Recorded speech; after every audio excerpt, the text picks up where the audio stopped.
Aujourd'hui, on va parler de la loi sécurité globale débattue en ce moment à l'Assemblée nationale. Dans cette loi, il y a un article qui fait polémique parce qu'il prévoit d'interdire ou de rendre très difficile la diffusion sur Internet des vidéos qui montrent les violences policières. Longtemps perçues comme un truc réservé aux banlieues, les violences policières sont aujourd'hui vues comme un problème général en France. C'est un fait, les relations entre la police et la population se sont tendues. Les images de Benalla, ce qu'on a vu pendant les Gilets jaunes, les multiples passages à tabac, voire même les mutilations ou, plus récemment, le drame de la mort de Cédric Chouviat étranglé par la police, toutes ces images chocs, on les a connues grâce à des citoyens qui les ont diffusées sur les réseaux sociaux parce qu'ils étaient, à ce moment-là, en capacité de filmer les abus de la police. Grâce à ces images et grâce aux réseaux sociaux, les violences policières sont aujourd'hui devenues un vrai sujet de société. Et face à ces images, le pouvoir a réagi par le déni. Ne parlez pas de répression ou de violence policière, ces mots sont inacceptables dans un état de droit. Déni qui frise parfois la provocation. Quand j'entends le mot violence policière, personnellement, je m'étouffe. Pour le pouvoir, c'est simple, les violences policières n'existent pas. Et c'est dans ce contexte qu'on nous sort l'article 24 de la loi de sécurité globale. Cet article punit d'1 an d'emprisonnement et de 45 000 € d'amende le fait de diffuser le visage ou tout autre élément d'identification d'un policier ou d'un gendarme en exercice de ses fonctions dans le but de porter atteinte à son intégrité physique ou psychique. Quand on écoute Darmanin, le ministre de l'Intérieur, on a l'impression que cette loi qui empêche de diffuser le visage des policiers, elle est là pour les protéger des appels au meurtre et des appels au viol sur Internet. Mais pourra-t-on désormais faire des appels au viol sur des policières ? Pourra-t-on faire des appels au meurtre sur des policiers? Alors non, et tant mieux qu'article 24 soit adopté.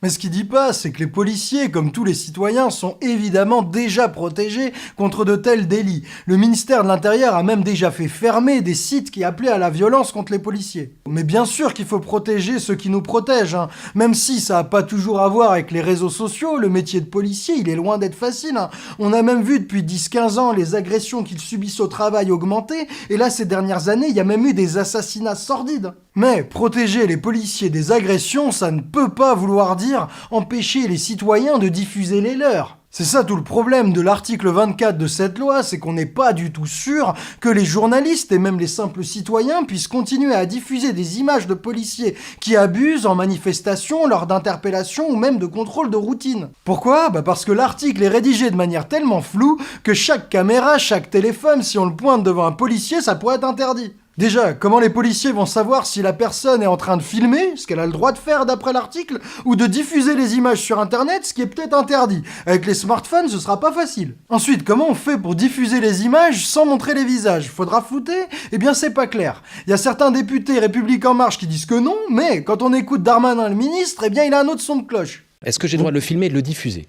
Alors vous aurez le droit de le filmer et de le transmettre au procureur de la République qui est le seul, à mon avis, à faire ces poursuites. Donc je n'ai plus le droit de le diffuser sur un réseau social. Si vous voulez le diffuser sur Internet, de façon sauvage, pardon de le dire comme ça, vous devrez faire flouter les visages des policiers et des gendarmes. S'il faut flouter, tous ceux qui n'ont pas les compétences, c'est mort. Et je parle même pas des lives, hein. Les lives de Rémi Buzine ou d'autres citoyens, celles-là, on peut leur dire bye-bye, hein. Et je suis pas sûr qu'on puisse dire que Rémi Buzine soit un dangereux séditieux qui mette en danger la vie des forces de l'ordre. Et enfin, si on parvient à diffuser les images, comment on va évaluer s'il y a atteinte à l'intégrité psychique du policier ? C'est beaucoup trop vague. La loi est si vague qu'elle pourrait aboutir à une censure des vidéos de violences policières. Et ça, c'est pas l'amicale des Black Blocs anti-flics qui dit ça, c'est des institutions légitimes qui n'ont rien contre la police. C'est pas seulement les syndicats de journalistes, c'est pas seulement les assos qui luttent pour la défense des libertés comme la Ligue des droits de l'homme, c'est surtout Claire Hédon, la défenseur des droits pourtant nommée par Macron. Claire Hédon affirme notamment que les termes employés dans cette disposition,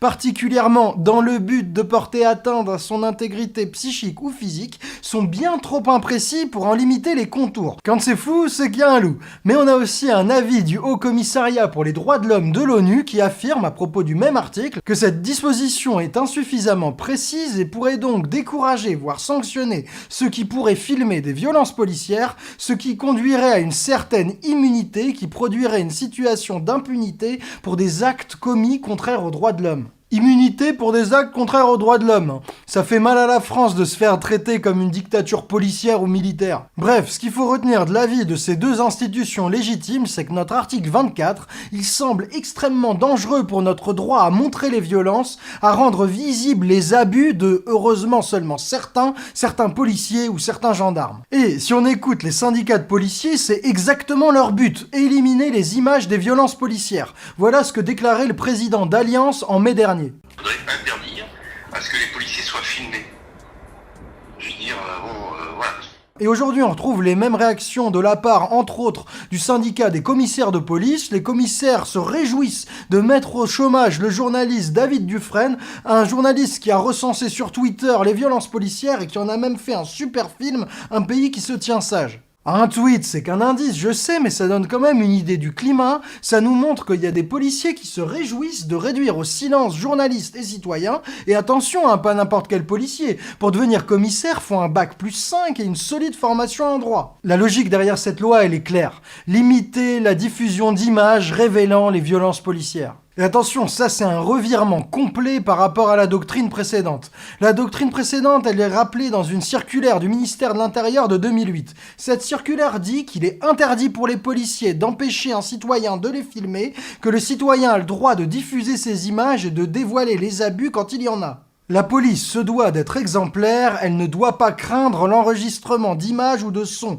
Joli rappel, hein. Et attention, cette doctrine, elle est déjà complètement bafouée sur le terrain. Il n'est pas rare que des journalistes indépendants comme Gaspard Glantz ou même des citoyens ordinaires se fassent casser ou confisquer leur caméra ou leur téléphone ou se voient obligés de force d'effacer les images. On comprend donc tout l'intérêt de diffuser les images en live pour empêcher les policiers de dissimuler leurs abus. Si déjà aujourd'hui, filmer le travail des policiers pour éviter leurs abus, c'est compliqué, imaginez ce que ça va être avec cette nouvelle loi. Prenons maintenant un peu de recul.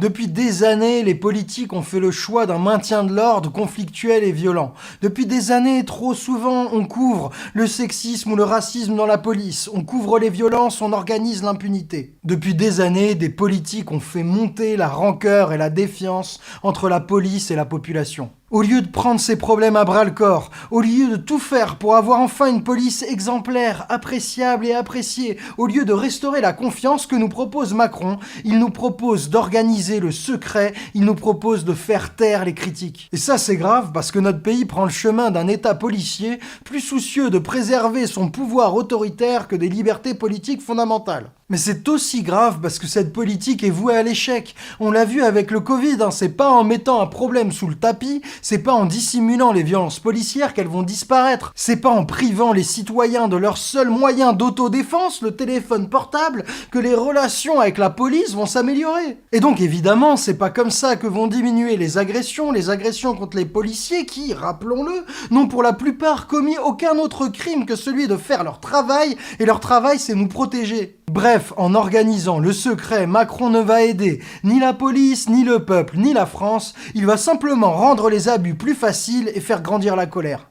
Ça craint. Heureusement, tout le monde n'est pas d'accord avec ça. Partout, même chez LREM, c'est dire, l'opposition à cet article 24 grandit. On compte donc sur vous pour faire tourner à fond le message, pour informer autour de vous sur cette loi, pour bien montrer qu'on n'est pas d'accord avec cette dérive vers l'arbitraire, avec cet abandon de nos libertés publiques. Ah, et si vous voulez vous reposer face à cette actualité angoissante, si vous voulez prendre un peu de recul sur ces problèmes politiques, démocratiques, mais aussi apprendre des choses sur la dette, le climat, l'énergie et même la santé, n'hésitez pas à faire un tour sur notre site osonscomprendre.com. C'est grâce aux membres de ce site qu'on arrive à faire nos vidéos en toute indépendance. Vous y découvrirez plus de 40 vidéos exclusives, plus une nouvelle chaque semaine, ainsi qu'une communauté de gens ouverts d'esprit, cultivés, prêts à comprendre le monde pour le changer. Voilà, pour la pub réglementaire, moi je vous fais des gros bisous et vous dis à très vite. Prenez soin de vous.